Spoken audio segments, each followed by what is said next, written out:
எல்லோருக்கும் வணக்கம்.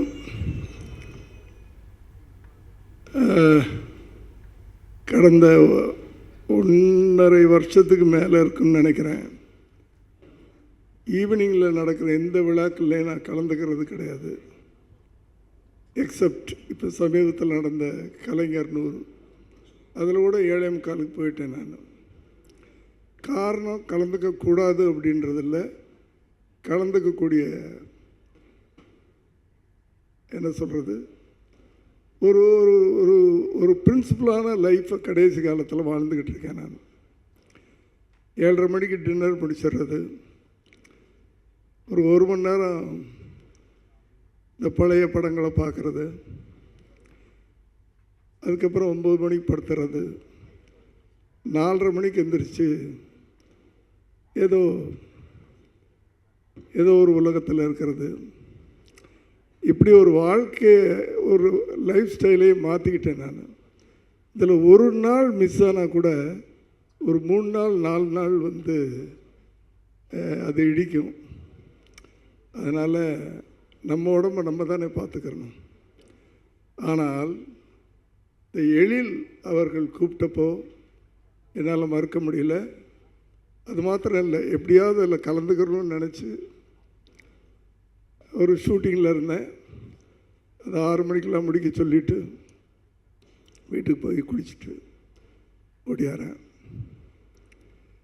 எழிலை பற்றி எல்லோரும் சொன்னாங்க. நான் அவர் கூட பழகியிருக்கேன்.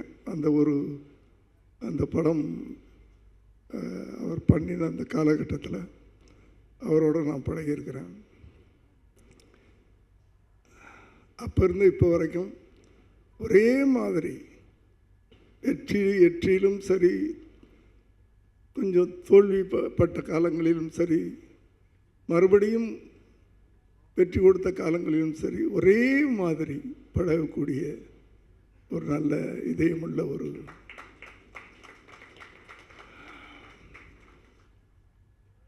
ஒரு திரைப்படம் ஒரு வெற்றி பெறுது அப்படின்னு சொன்னால் முதல்ல அந்த கண்டென்ட்னு சொல்லுவாங்க, அந்த கரு நல்லா இருக்கணும். அதை யார் நடித்தாலும் வெற்றி பெறக்கூடிய அளவுக்கு திரைக்கதை அமைக்கணும். யார் நடித்தாலும், அதுதான் நான் சொல்கிறேன் நான். அதுதான் ஒரு சிறந்த திரைப்படம். அப்படிப்பட்ட என் மகன் விஜயுடைய வாழ்க்கையில் எத்தனையோ படங்கள் பண்ணியிருக்கிறாரு. ஆனால் துள்ளாத மனமும் துள்ளும் ஒரு படம் அவர் வாழ்க்கையில் ஒரு மைல் ஸ்டோன். ஒரு 10 படம் இருக்குது.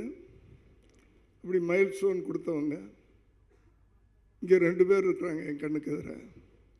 பேரரசு அவர்கள், எழில் அவர்கள். முதல்ல அவர்களுக்கு நன்றி.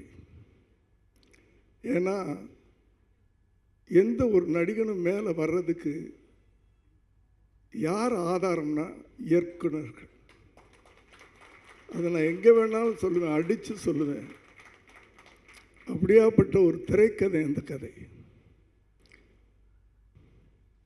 அடுத்து அப்போல்லாம் நான் நல்ல ஞாபகம் இருக்குது, சௌத்ரி சார் ஒரு நாள் என்னை கூப்பிட்டு, யோன்னா அவர் கூட, நான் ஒரு பையனை அனுப்புகிறேன் கதை கேளியா அப்படின்னார்.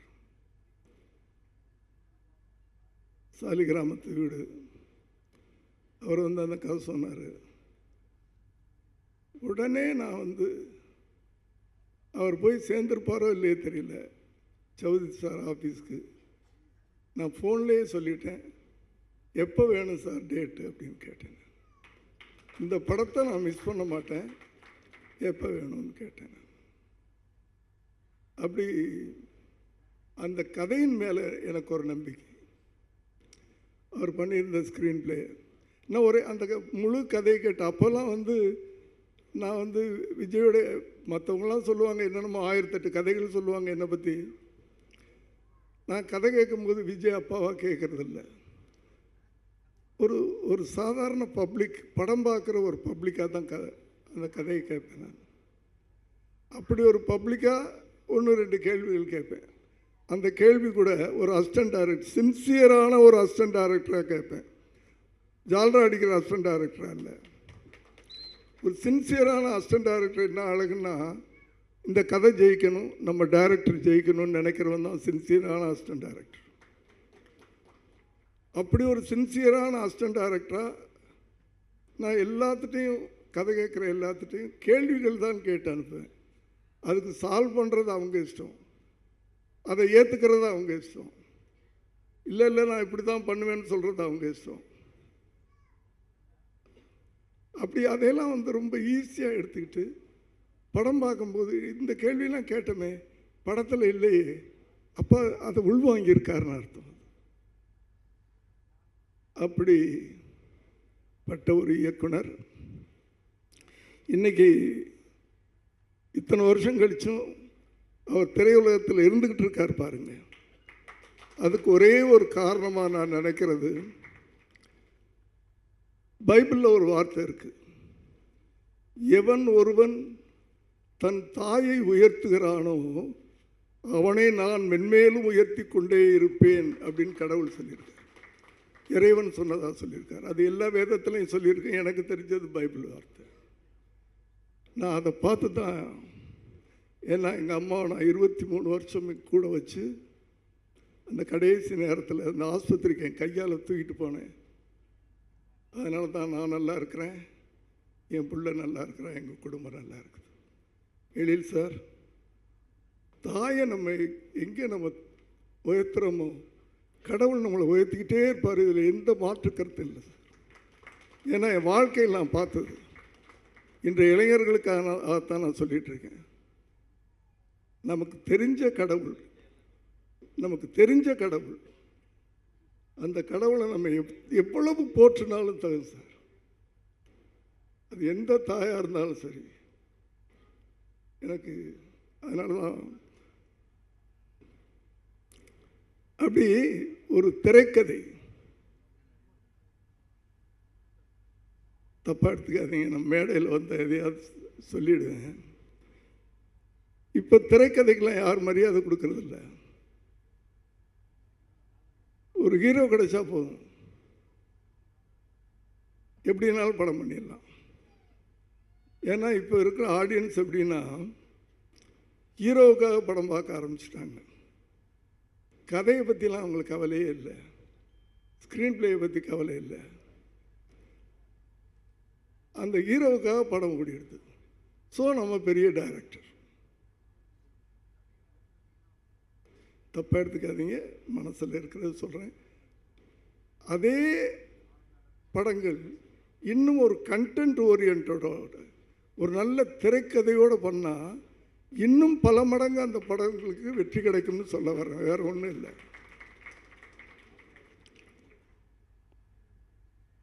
சமீபத்தில் ஒரு படம் பார்த்துட்டு ஃபோன் பண்ணி அவரை பாராட்டுறேன் பாருங்கள், first off super sir, sir ஒரு படம் எப்படி பண்ணணும்னு உங்கள்கிட்ட இருந்தால் சார் கற்றுக்கணும் அப்படின்லாம் சொல்லிகிட்டு இருக்கேன். அதெல்லாம் கேட்டுக்கிட்டு இருக்காரு. செகண்ட் ஹாஃப் கொஞ்சம் சரியில்லை சார் அப்படின்னு சொன்னால், சார் நான் சாப்பிட்டுக்கிட்டு இருக்கேன் அப்படின்னாரு. அது வரைக்கும் கேட்டுட்டு இருந்தவர் நான் சாப்பிட்டுட்டு இருக்கேன்னு சொல்லலை, செகண்ட் ஹாஃப் ஒரு மாதிரி இருக்குது சார், இவ்வளோக்கு 5 நாளைக்கு முன்னாலே அந்த ஃபஸ்ட் காப்பி பார்க்குறேன் சார். இப்படி இந்த மதங்களில் இந்த நம்பிக்கையெல்லாம் கிடையாது சார். அதுவும் ஒரு தகப்பனே தன் பிள்ளைய இது பண்ணுறதுலாம் அப்படி சார், நான் சாப்பிட்டுட்டு இருக்கேன், அப்புறமா கூப்பிட்றேன் சார் அப்படின்னு கட் பண்ணிட்டார்.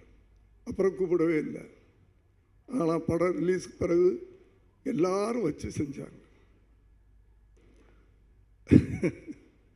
எதுக்கு சொல்கிறேன்னா, இந்த நம்ம சொல்கிறத ஃபீட்பேக் அவங்க எடுத்துக்கிட்டு அதை மாற்றி இருக்கலாம். அதுக்கு டைம் இருக்குது, 5 நாள் டைம் இருக்குது. அத்தனை விமர்சனங்களும் நான் சொன்னதை சொல்லியது அந்த படத்தில்.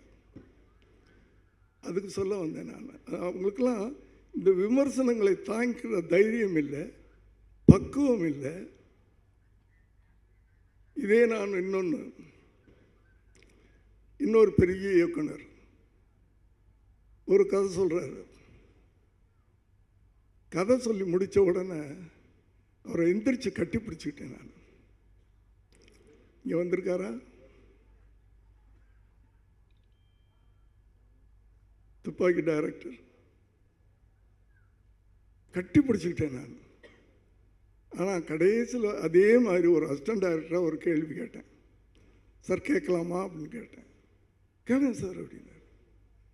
இந்த படமே ஸ்லீப்பர் செல்ஸ் அப்படின்னு சொல்லி படம் பண்ணுறீங்க. எனக்கு தெரியும் சார் ஸ்லீப்பர் செல்ஸ்னால் யாருன்னு, பப்ளிக்கு தெரியுமா அப்படின்னு கேட்டேன். கேட்டுட்டு விட்டுட்டேன் அதோட. பட் படம் பார்க்கும்போது அதுக்குன்னு ஒரு சீன் வச்சுருந்தார். செகண்ட் ஹாஃபில் அந்த ராஜீவ் காந்தியுடைய கொலை வழக்கை விசாரித்த ஐஎஸ் ஆஃபீஸர், அவரை வச்சு ஒரு படம் பண்ணியிருந்தார்.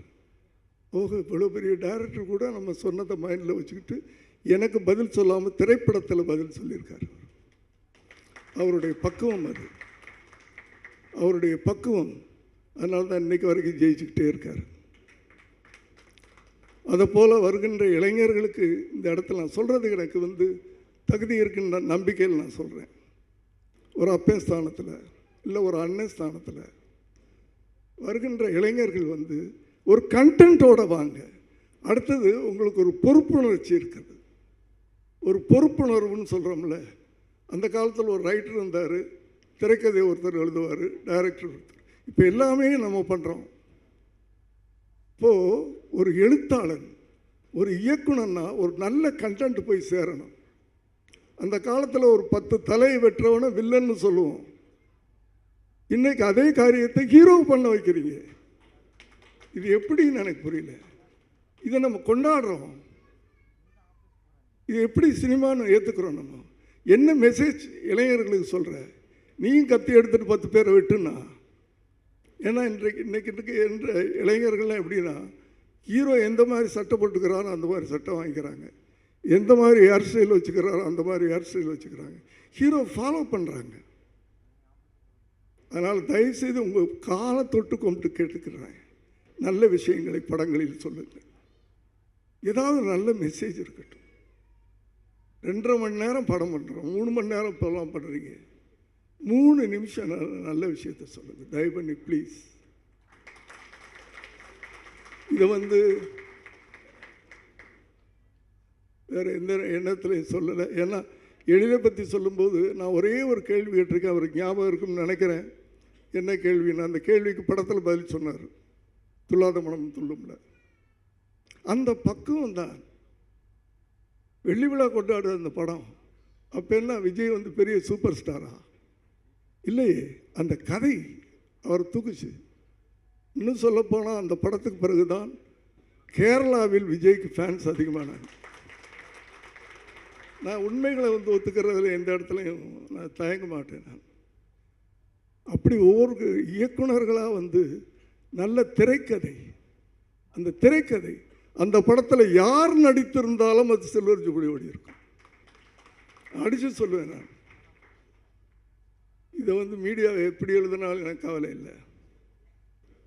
அவங்க அதுக்குன்னு ஒரு கதையை சொல்லி எழுதுவாங்க. ஏன்னா அவங்களுக்கு அதுக்கு அப்படி ஒன்று எழுதுனா தானே வியூஸ் கிடைக்கும். அதாவது கதை தான் நம்மளை வலுன்னு சொல்கிறேன். இயக்குனர்கள் தான் ஒரு களிமண்ணை கூட ஒரு அழகான சிலையாக மாற்றக்கூடிய சக்தி இயக்குனர்களுக்கு தான் அப்படின்றது மீண்டும் மீண்டும் நான் சொல்கிறேன். அந்த இயக்குனர்களையும் நான் திரும்ப கேட்டுக்கிறேன். அதுக்காகத்தான் கேட்டுக்கிறேன். உங்கள் கையில் இருக்குது. உங்கள் கையில் ஒவ்வொரு ஹீரோவும் கிடைக்கும்போது உருவாக்குற கடமை உங்கள்கிட்ட இருக்குது. அதே நேரத்தில் சமுதாயத்தின் மீது ஒரு பொறுப்புணர்ச்சி இருக்குது. அந்த பொறுப்புணர்ச்சி ஒரு ஹீரோ என்னென்ன பண்ணலாம் படத்தில். எம்ஜிஆருடைய தனி வாழ்க்கை யாருக்கும் தெரியாது. ஆனால் சினிமாவில் ஏதாவது ஒரு காட்சியில் அவர் தண்ணி அடித்து பார்த்துருக்கீங்களா? நான் சொல்கிறது ட்ரிங்க்ஸு, தண்ணின்னா வேறு தண்ணி. மது அருந்தி பார்த்துருக்குறீங்களா ஒரு படத்துலையாவது? ஏன் அதை பண்ணலை? அவரை ஃபாலோ பண்ணுறதுக்கு கோடானு கோடி தமிழர்கள் இருந்தாங்க, இளைஞர்கள் இருந்தாங்க. ஆகவே இதையெல்லாம் நீங்கள் எழுத்தாளர்கள், நீங்கள் தான் ஸ்க்ரீன் ப்ளே பண்ணுறீங்க, நீங்கள் தான் டைரக்ட் பண்ணுறீங்க. தயவு செய்து இளைஞர்களை உருவாக்குகின்ற ஒரு சமூகத்தின் மீது அக்கறை உள்ள, மக்களின் மீது அன்பு கொள்ளக்கூடிய ஒரு இளைஞர்களை உருவாக்கணும்னா நீங்கள் இந்த ஹீரோக்களை அப்படி உருவாக்கணும். எங்கேயோ போயிட்டேன், சாரி. எழில் அவர்கள் இந்த படமும் ஒரு துள்ளாத மொழி, ஏன்னா இடையில் நிறையா அவர் ஹியூமருக்கு வந்தார். ஹியூமர் தான் அப்படின்றது எனக்கு அது ஹியூமராக இருக்கட்டும், சென்டிமெண்ட்டாக இருக்கட்டும், அது ஆக்ஷனாக இருக்கட்டும், எதுவாக இருந்தாலும் ஒழுங்கான ஸ்க்ரீன் ப்ளே பண்ணால் அந்த படம் ஜெயிக்கும். காமெடி தான் ஜெயிக்கும், சென்டிமெண்ட் தான் ஜெயிக்கும், அதெல்லாம் எனக்கு தெரியாது. நீ அந்த 2.5 மணி நேரம் ஆடியன்ஸை அங்கேயும் இங்கேயும் திரும்ப விடாமல் நீ ஸ்க்ரீன் ப்ளே இருந்ததுனால் இன்றைக்கி எத்தனை படங்கள், சின்ன படங்கள் சமீபத்தில் அப்படி அதில் என்ன பெரிய ஸ்டார் இருந்தாங்களா? அதனால் திரைக்கதை தான். இன்றைக்கி எதை நம்பி ஒரு படம் எடுக்கிறாரு? ஒரு பெரிய ஸ்டார் இல்லை இருந்தாலும் ஒரு நல்ல நடிகரை வச்சு படம் எடுக்கிறார். விமல் அவர்கள், அது சொல்ல மறந்துட்டேன். விமல் அவர்கள் ஆரம்பகால படங்கள்லாம் நல்ல படங்கள் பண்ணிக்கிட்டு இருந்தார். இடையில அது சினிமா அப்படி தான், மேலே கீழே. சமீபத்தில் ஓடிடியில் ஒரு படம் பார்த்தேன், விலங்கு வெப் சீரிஸ் பார்த்தேன். என்னடா இவ்வளோ பெரிய நடிகனை சினிமா விட்டு வச்சுருக்கேன், எப்படா அந்த நடிகனை விட்டாங்க அவங்க? இவ்வளவு இயற்கையா, இவ்வளவு சாதாரணமாக ஒரு கதையை எழுத்துட்டு போகிறாரு. இவ்வளோ பெரிய நடிகனை நானே ஏண்டா விட்டு வச்சேன் இத்தனை வருஷமா அப்படின்னு நான் ஃபீல் பண்ணேன். அப்படி ஒரு நல்ல நடிகனை வச்சு படம் பண்ணியிருக்கிறீங்க. நிச்சயமாக அந்த படம் உங்களுக்கும் சரி, அதில் சம்பந்தப்பட்ட அனைவருக்கும் சரி, ஒரு பெரிய வெற்றியை கொடுக்க வேண்டும் என்று எல்லாம் வல்ல இறைவனை வேண்டி விரும்பி கேட்டுக்கொள்கிறேன். நன்றி, வணக்கம். கொஞ்சம் டைம் எடுத்துக்கிட்டேன், ஐ ஆம் சாரி.